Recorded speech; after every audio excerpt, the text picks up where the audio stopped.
चलिए समझते हैं।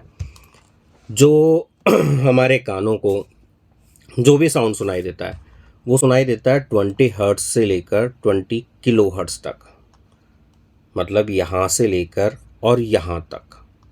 सीधी भाषा में आपको अगर मैं बहुत ही लेमन वाली भाषा में आपको समझाऊं तो 20 हर्ट्ज के नीचे की हमें साउंड सुनाई नहीं देती है और 20 किलो हर्ट्ज के ऊपर की साउंड हमें सुनाई नहीं देती है। अगर आप सुनने की कोशिश करेंगे तो हो सकता है कान के पर्दे भी फट जाए।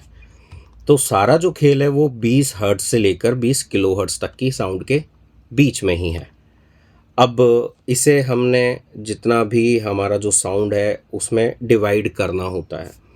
तो सबसे पहले मैं आपको एक काम करता हूँ, पेंट ब्रश में जाके मैंने कुछ बनाया था, बहुत ही गंदा सा है बट हाँ आपको समझने में आसान होगा। तो 20 हर्ट्ज से लेकर 20 किलो हर्ट्ज तक की साउंड हमें सुनाई देती है। उसे हम लोगों ने डिवाइड कर दिया 3 भागों में, लो, मिड और हाई। मतलब जितना पीछे की तरफ आप चलते जाएंगे, जितना कम की तरफ आप चलते जाएंगे, लो का मतलब हुआ बेसी साउंड, वो हो गया 20 हर्ट्ज से लेकर 150 या 250 हर्ट्ज तक की साउंड को हम लोज में कैलकुलेट करते हैं।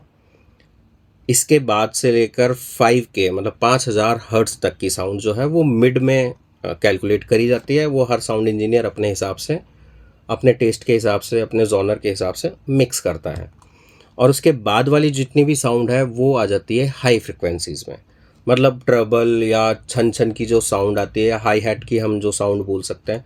मिड में वोकल्स आ जाती है, बहुत सारे मिड इंस्ट्रूमेंट्स आ जाते हैं, लाइक हमारे जो वोकल्स आ गई और फ्लूट हो गई, सितार हो गया, सितार का मिड वर्जन हो गया, लोज में हमारी बेस हो गई, किक हो गई। ये सारी चीज़ें लो की है, ऐसे ही मिड की होती है, ऐसे ही हाई की होती है। एनीवेज, तो ये हमारा पूरा फ्रिक्वेंसी स्पेक्ट्रम होता है। ह्यूमन हियरिंग रेंज जो होती है 20 हर्ट्ज से लेकर 20 किलो हर्ट्ज तक होती है। अगर आप लोगों को फिर भी कन्फ्यूज़न हो तो आप डायरी लेके लिख लीजिए, ज़्यादा इजी रहेगा।